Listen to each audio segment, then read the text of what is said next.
warahmatullahi wabarakatuh. Waalaikumsalam warahmatullahi wabarakatuh. Alhamdulillahirabbil alamin. Alhamdulillahil wahidil qahhar, al-azizil ghaffar, muqaddiril aqdar, muqawwilil laili 'alan nahar. Asyhadu an la ilaha illallah wa huwa khaliqul alam. Wa asyhadu anna Muhammadan 'abduhu wa rasulul akhyar. Amma ba'd. Allahumma salli wa sallim wa barik ala sayyidina Muhammad wa ala alihi wa sahbihi ajma'in. Qala Allah Ta'ala fil Qur'anil Karim, na'udzu billahi minasy syaithanir rajim. Bismillahirrahmanirrahim. Walladzina amanu wa 'amilus shalihati ulaika ashabul jannah hum fiha khalidun. Shadaqallahul azim. Bapak-bapak, ibu-ibu, sidang jemaah tarawih yang dirahmati oleh Allah Subhanahu wa taala. Kembali kita bersyukur kepada Allah Subhanahu wa taala yang mana pada detik ini Allah masih memberikan kita nikmat kesehatan. Ya, sehat ibu. Bapak siapa?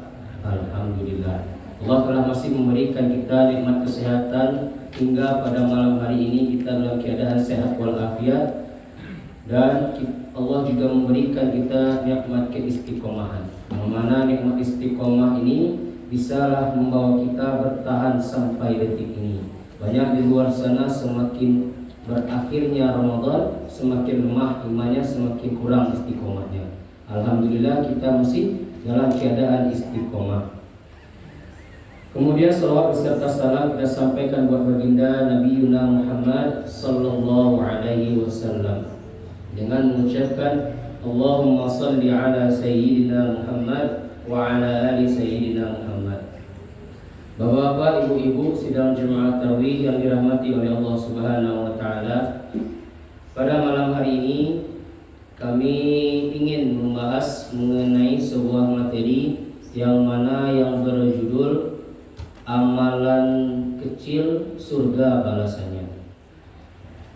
Amalan kecil surga balasannya.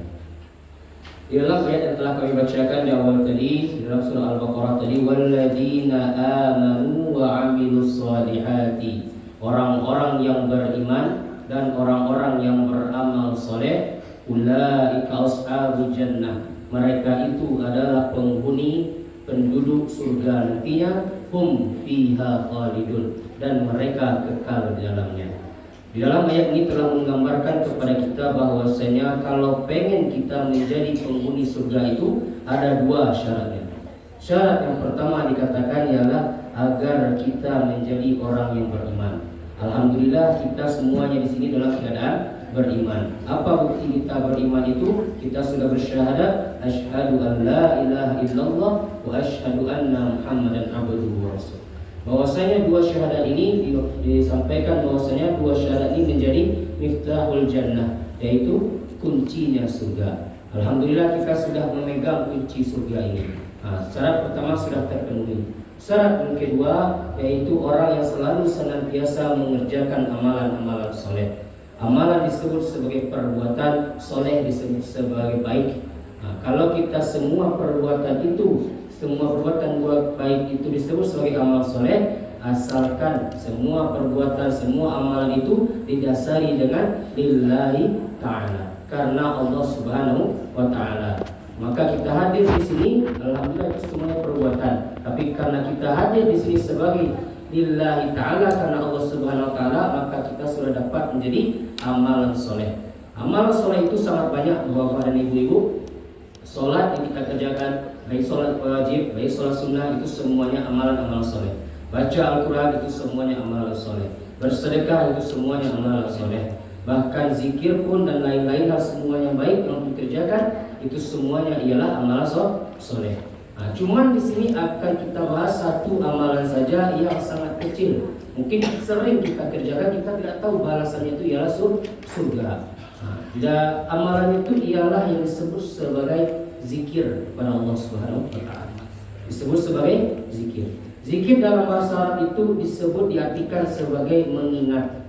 Jadi zikir itu ialah mengingat. Zikir kepada Allah berarti mengingat kepada Allah. Tidak hanya mengingat saja, tetapi apa? Diucapkan dengan lisan. Dan tidak hanya diucapkan dengan lisan, tapi kita rasakan kehadiran Allah Subhanahu wa taala sampai ke dalam hati kita. Jadi ketika kita berzikir kepada Allah Subhanahu wa taala itu, mulut mengucapkan, lisan berkata, kepala kita, otak kita mengingatnya Allah, sampai hati kita merasakan kehadirannya Allah. Maka itulah yang disebut sebagai zikir. Kalau hanya sekedar ucapan lisan saja, itu belum disebut sebagai zikir. Nah, lalu apa kalimat zikir itu? Kalimat zikir itu sangat banyak bapak dan ibu. Dalam sebuah hadis yang diriwayatkan Imam At-Tirmizi dikatakan seorang sahabat bernama Ibnu Mas'ud, bahwasanya di sana diceritakan Rasulullah SAW ketika melakukan perjalanan Isra dan Mi'raj. Jadi ketika Nabi melakukan perjalanan Isra dan Mi'raj itu, di sana ia bertemu dengan seorang yang paling mulia. Siapa itu di sana? Laqitu lailatal asra bi Ibrahim. Bahwasanya Nabi Muhammad SAW ketika melakukan Isra dan Mi'raj, ia bertemu dengan Nabi Ibrahim alaihissalam. Ketika bertemu dengan Nabi Ibrahim alaihissalam, apa yang disampaikan oleh Nabi Ibrahim? Dikatakan di sana, ya Muhammad, wahai Muhammad, akri'u ummataka minnis salam. Sampaikan salamku untuk umatmu. Jadi di sana dikatakan bahwasanya Nabi Ibrahim itu titip salam ke Nabi Muhammad untuk siapa? Untuk awak selaku umatnya Nabi Muhammad SAW. Apakah cuma hanya titip salam saja? Tidak. Disambung lagi dari hadisnya tadi. Akhbirhum, kabarkan kepada umatmu. Apa itu? Annal jannata, bahwasannya surga itu tibatut turbah, tanahnya itu harum. Wa'adbatil ma'i, dan airnya begitu segar. Wa annaha qi'an, dan tanahnya itu terhampar sangat luas sekali. Wa annaha ghirasha, dan nanti di tanah itu akan ditumbuhi sebuah tanaman-tanaman. Apa itu tanamannya? Subhanallah walhamdulillah wa la ilaha illallah wallahu akbar. Jadi dalam hadis ini dikabarkan kepada kita bahwasanya ada seorang yang penting bertemu dengan orang yang penting, dan ia mengucapkan salam, menitip salam, dan memberikan sebuah kabar, berita yang sangat berfaedah. Kalau ada orang penting, sebut dengan orang penting, tidak akan ada ia berikan berita yang semena-mena. Nah, di sini kasusnya Nabi Muhammad bertemu dengan Nabi Ibrahim alaihissalam. Ketika itu disampaikan bahwasanya surga itu kaiko Muhammad, sampaikan kepada umatmu. Yang pertama tadi, tanahnya begitu harum. Yang kedua, airnya begitu segar. Yang ketiga, tanah yang luas itu terhampar sangat luas sekali. Sampai nantinya akan ada tanaman itu tumbuh. Tumbuh dari mana? Dari seseorang yang selalu mengucapkan Subhanallah walhamdulillah wa la ilaha illallah wallahu akbar. Jadi ketika kita mengucapkan zikir tadi, maka nanti di surga itu sudah ada tanaman yang tumbuh karena zikir adalah kita ucapkan. Lalu nanti tanaman tumbuh itu siapa yang merawatnya nanti? Kita yang mengucapkan zikir kepada Allah SWT.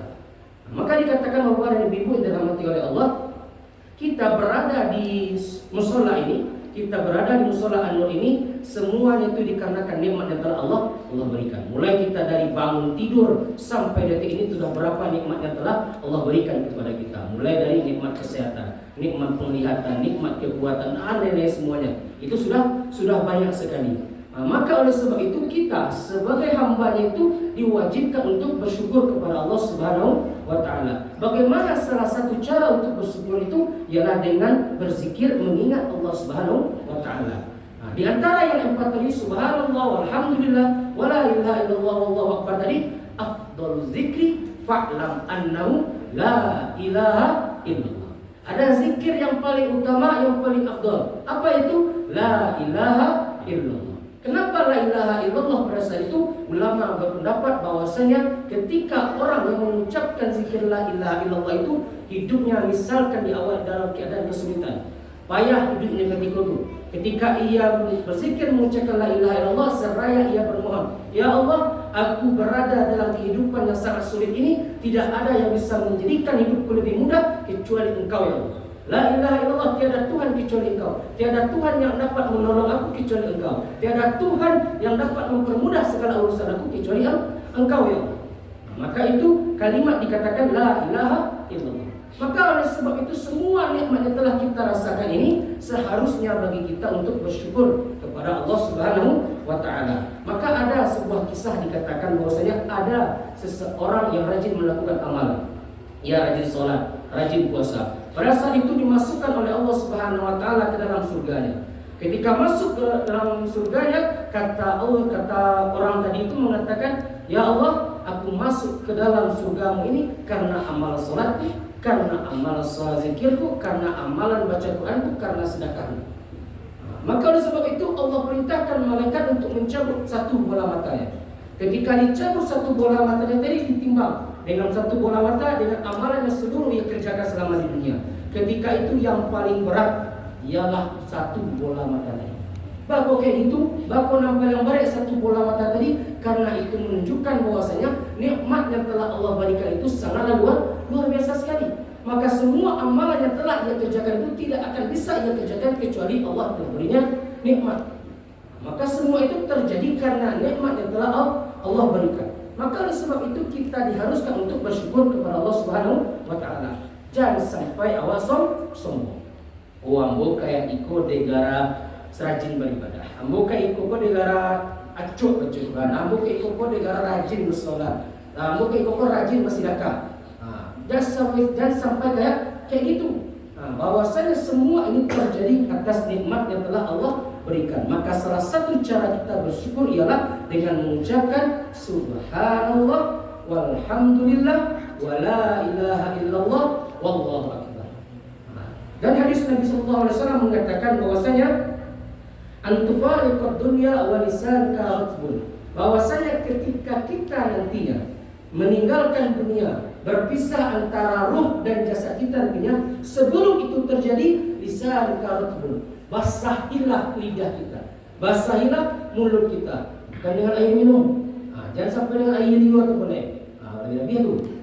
Jadi basahi dengan bagaimana? Basahi dengan selalu berzikir kepada Allah Subhanahu wa taala. Salat yang kita kerjakan Bapak dan Ibu itu disebut sebagai zikir. Iya zikir itu. Apa tadi zikir itu? Yang mengingat Allah, mengucapkan dari lisan, ingat dengan otak sampai merasakan ke hati. Maka ketika salat buat baca bacaan salat semuanya.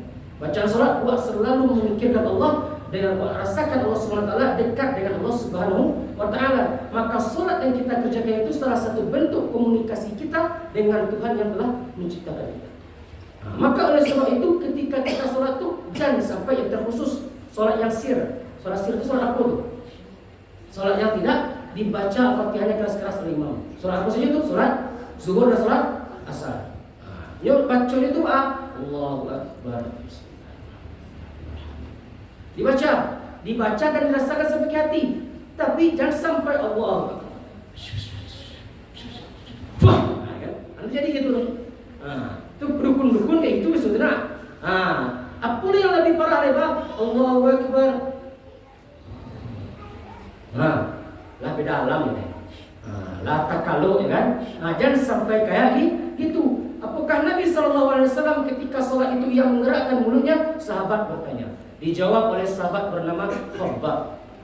Ketika sahabat Khabbab itu dia menjawab, katanya ialah kunna na'rifu qira'ata Rasulillah sallallahu alaihi wasallam fi zuhri wal asri, bahwasanya kami mengetahui Rasul itu apa yang dibacanya, apakah Rasul membaca ketika salat zuhur dan salat asar. Dari mana buktinya? Bitirabi lihiyatihi, dari bergeraknya jenggotnya Nabi. Ampun, ada jenggot yang besar contoh loh, kan? Kalau ada jenggot tuh, kalau bagai jenggot apa tando itu? Tando muncul bagai. Nah mungkin lo jenggot bagai itu muncul diam. Itu yang bilangin sunnah.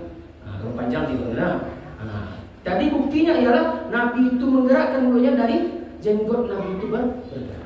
Maka para ulama mengatakan kalau pengen khusyuk kita dalam sholat, gerakkan mulut kita seraya membaca bacaan sholat. Bahkan Syekh Ali Jum'ah mantan Mufti Nasir, beliau mengatakan kalau tadanga hembusan nafas, suara nafas awak itu bahkan menjadikan sholat kita lebih khusyuk kembali. Bismillahirrahmanirrahim. Terangnya hembusan nafas itu. Maka itu membawa ibadah sholat kita supaya lebih khusyuk kembali. Setelah sholat Setelah sholat langsung kita berzikir kepada Allah Subhanahu wa taala. Karena nikmat telah Allah berikan kepada kita semuanya. Jangan sampai assalamualaikum warahmatullahi, assalamualaikum warahmatullahi, syun keluar kan? Bagi saya keluar kan? Kena begitu. Jangan sampai kayak itu. Minimal luangkan waktu 1 menit 2 menit itu selalu berzikir kepada Allah Subhanahu wa taala. Itu kalimat tadi apa tadi? Subhanallah, walhamdulillah, wala ilaha illallah, wallahu akbar. Ada kalimat zikir lain? Ada.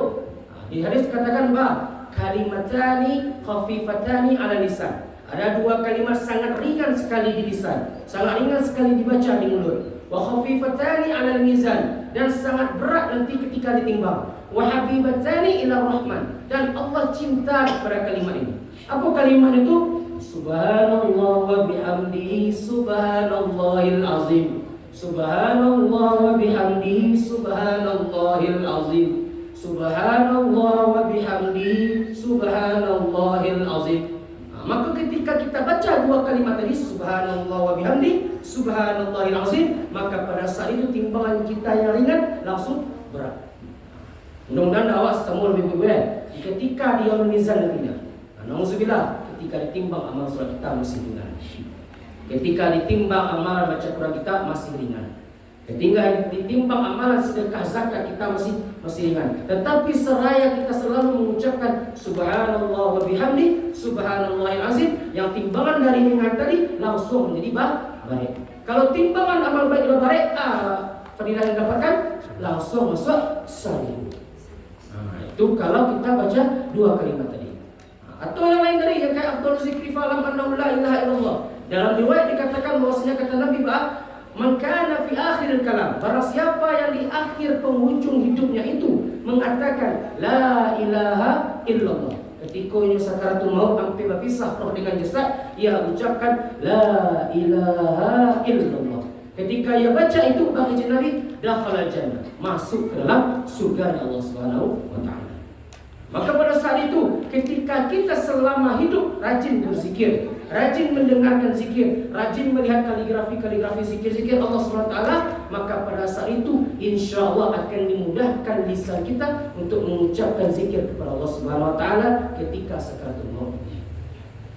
Kalau kata biasa lidah itu ketika sakaratul maut, insya Allah mudah lisan untuk menyebutkan. Tadi bisian semua saudara, keluarga, saudara telinga, la ilaha illallah, mudah mengucapkan, mengulang dari kata-kata la ilaha illallah.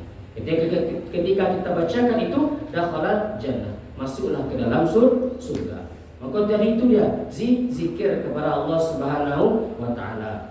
Zikir kalimatnya bagaimana? Subhanallah, walhamdulillah, wala ilaha illallah, wallahu akbar.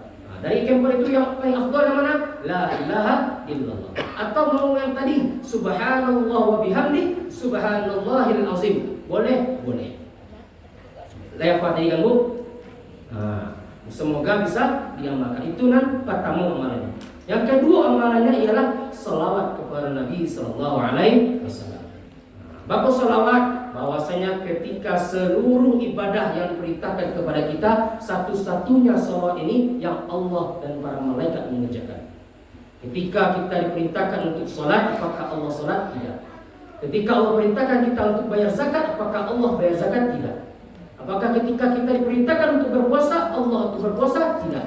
Tetapi ketika Allah perintahkan kita untuk bersalawat kepada Nabi, sebelum itu dikabarkan innallaha wa malaikatahu yusholluna 'alan nabi. Diberikan sebuah berita bahwasanya semuanya Allah dan para malaikat bersalawat kepada Nabi. Setelah itu baru diperintahkan kepada kita.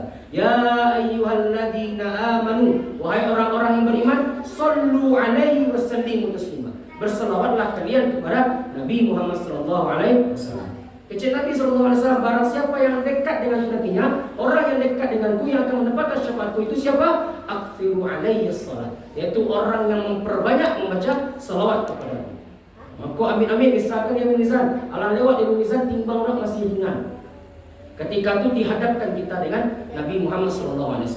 Bagi kecil Nabi Umar, si fulan punya rajin, acuk membaca salawat, ikut tiket VIP, langsung ke serbu. Ini yang itu nak.